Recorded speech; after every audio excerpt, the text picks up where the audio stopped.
বিশ্ব জাকের মঞ্জিল আট্টশী পাক দরবার শরীফের মহাপবিত্র বিশ্ব উরুস শরীফ 2026 সালের বাঁশ কাটার উদ্বোধন শুরু হয়েছে আরও বেশ কিছুদিন আগে।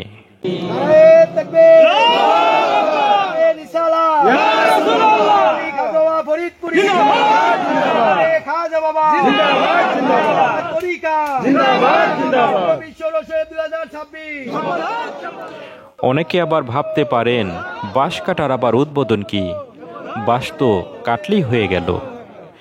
কিন্তু বিশ্ব জাকের মঞ্জিল আট্টশী পাক দরবার শরীফের নিয়ম কানুন আর আপনার আমার নিয়ম কানুন কোনোদিনও এক নয়। সাধারণত আমরা বাঁশ কাটলে বাঁশের জোপ জারে যাই, এরপরে বাঁশ কেটে ফেলি, হয়ে গেল আমাদের কাজ শেষ।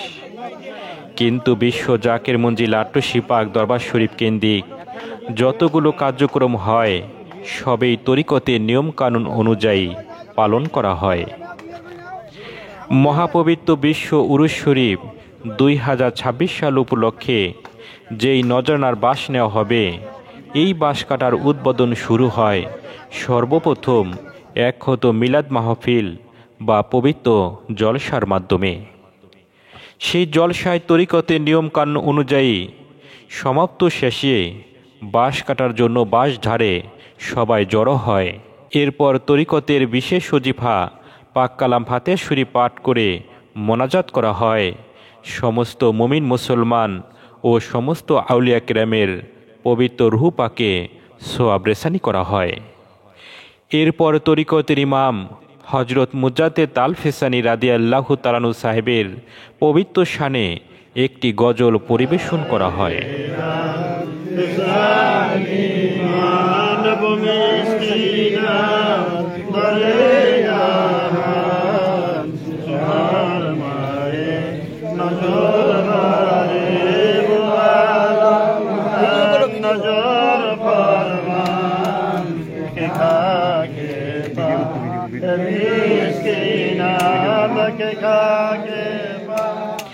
এই গজল শেষেই নারায়ে তাকবীর আল্লাহু আকবার ধ্বনি দিয়ে বিসমিল্লার সাথে একটি নির্দিষ্ট বাঁশ কাটার জন্য প্রস্তুতি নেওয়া হয়।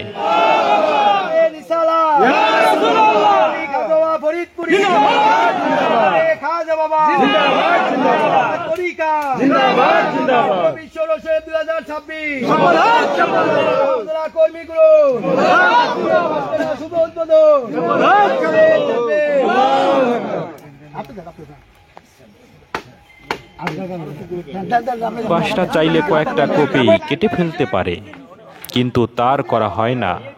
সর্বপ্রথম ছোট্ট করে একটি কোপ ওই বাঁশটাকে দেওয়া হয়, এরপরে দ্বিতীয় জন, এরপরে তৃতীয় জন, এইভাবে লাইন ধরে সেখানে উপস্থিত সকলে মিলে সেই বাঁশটা আস্তে আস্তে কাটতে থাকে। অনেকের কাছে এই দৃশ্যটা হাসি তামাশার হলেও বিশ্ব জাকের মঞ্জিল আট্টশী পাক দরবার শরীফের সকল জাকেরদের কাছে সেই সময়টা অত্যন্ত ভাগ্যবান একটি মুহূর্ত তারা উপভোগ করতে থাকে। কারণ এই বাঁশ কাটা এবং বাঁশের খেদমত নিয়ে রয়েছে বিশ্বলি হজরত পীর কেবলা জান হুজুর সাহেবের অনেক উপদেশ, অনেক কারামত এবং অনেকগুলো বাণী। এই বাঁশ কেটে, এই বাঁশের খেদমত করে অনেক ক্যান্সারের রোগী ভালো হয়ে গেছে, অনেক মৃত্যুসজ্জ রোগী সুস্থ হয়ে তারা দুনিয়াতে জীবনযাপন করছে। বিশ্বলি হজরত কেবলা জান হুজুর সাহেব শরিয়াতে থাকাকালীন অবস্থায় যেই এলাকায় এই বাঁশ কাটার উদ্বোধন শুরু হয়েছে, সেই এলাকার কোনো জাকের যদি বিশ্ব জাকের মঞ্জিল আট্টশী পাক দরবার শরীফে হজরত পীর কেবলা জান সাহেবের কাছে যাইতেন, তখন বিশ্বলি কেবলা জান হুজুর সাহেব অত্যন্ত রাগান্বিত হতেন, গোস্বা হতেন। বলতেন, বাবা, তোমাদের যদি কোনো নালিশ থাকে তাহলে সেটা বাঁশের কাছে গিয়ে দিও। তোমরা তোমাদের এলাকায় বাঁশ কাটার খেদমত চলাকালীন অবস্থায় দরবার শরীফে এসে নালিশ দেওয়ার কোনো দরকার নেই। তারপর থেকেই জাকের ভাইয়েরা সেই বাঁশ কাটা বা বাঁশের খেদমত অত্যন্ত হাউস ও মহব্বতের সাথে পালন করে। বিশ্ব জাকের মঞ্জিল আট্টশী পাক দরবার শরীফের মহাপবিত্র বিশ্ব উরুস শরীফ আরও প্রায় 6 মাসের মতো বাকি আছে। কিন্তু বাঁশ কাটার খেদমত শুরু হয়ে গেছে আরও বেশ কিছুদিন আগে। এই বাঁশগুলো কেটে এরপরে সমস্ত বাঁশগুলো নদীতে নেওয়া হবে।